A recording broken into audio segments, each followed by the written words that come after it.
ಮುಕೇಶ್ ಅಂಬಾನಿಯವರ ಜೀವನವೆಂದರೆ ಶೂನ್ಯದಿಂದ ಶಿಖರವರೆಗೆ ನಡೆದು ಬಂದ ಪರಿಶ್ರಮ ಮತ್ತು ದೃಢನಿಷ್ಠೆಯ ಗಾಥೆ.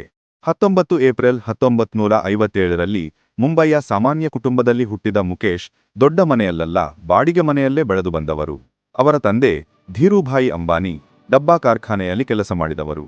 ಆದರೆ ಅವರಲ್ಲಿ ದೊಡ್ಡ ಕನಸಿದ್ದಿತು, ಭಾರತದ ಅತಿದೊಡ್ಡ ಉದ್ಯಮಿಯಾಗುವುದು.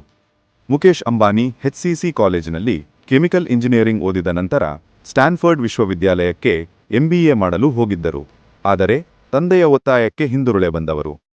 ರಿಲಯನ್ಸ್ ಕಂಪನಿ ಟೆಕ್ಸ್ಟೈಲ್ ವ್ಯವಹಾರವಷ್ಟೇ ಮಾಡುತ್ತಿದ್ದಾಗ ಮುಕೇಶ್ ಅಂಬಾನಿ ಹೊಸ ಆಲೋಚನೆ, ಹೊಸ ತಂತ್ರಜ್ಞಾನ ಮತ್ತು ಅಪಾರ ಆತ್ಮವಿಶ್ವಾಸದಿಂದ ಪೆಟ್ರೋಕೆಮಿಕಲ್, ಆಯಿಲ್ ರಿಫೈನರಿ, ಗ್ಯಾಸ್ ಪೈಪ್ಲೈನ್ಗಳನ್ನು ಸ್ಥಾಪಿಸಿ ಕಂಪನಿಗೆ ಹೊಸ ರೂಪ ನೀಡಿದರು.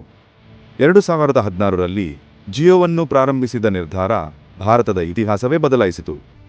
ಉಚಿತ ಇಂಟರ್ನೆಟ್, ಉಚಿತ ಕರೆಗಳು ಮತ್ತು ಕಡಿಮೆ ದರದ ಡೇಟಾ ಮೂಲಕ ಅವರು ಡಿಜಿಟಲ್ ಇಂಡಿಯಾ ಕನಸನ್ನು ಸಾಕಾರ ಮಾಡಿದರು. ಇಂದು ರಿಲಯನ್ಸ್ ಕೇವಲ ಕಂಪನಿಯಲ್ಲ, ಲಕ್ಷಾಂತರ ಜನರ ಬದುಕು ಬದಲಿಸಿದ ಕ್ರಾಂತಿ. ಅಂಬಾನಿಯವರ ಕಥೆ ನಮಗೆ ಹೇಳುವುದು ಒಂದೇ ಮಾತು: ಕನಸು ದೊಡ್ಡದಾಗಿರಲಿ, ಪರಿಶ್ರಮ ನಿಲ್ಲಬಾರದು. ಏಕೆಂದರೆ ಇಂದು ಅಸಾಧ್ಯ ಅನ್ನಿಸುವುದೇ ನಾಳೆ ಯಶಸ್ಸಿನ ಕಥೆಯಾಗಬಹುದು.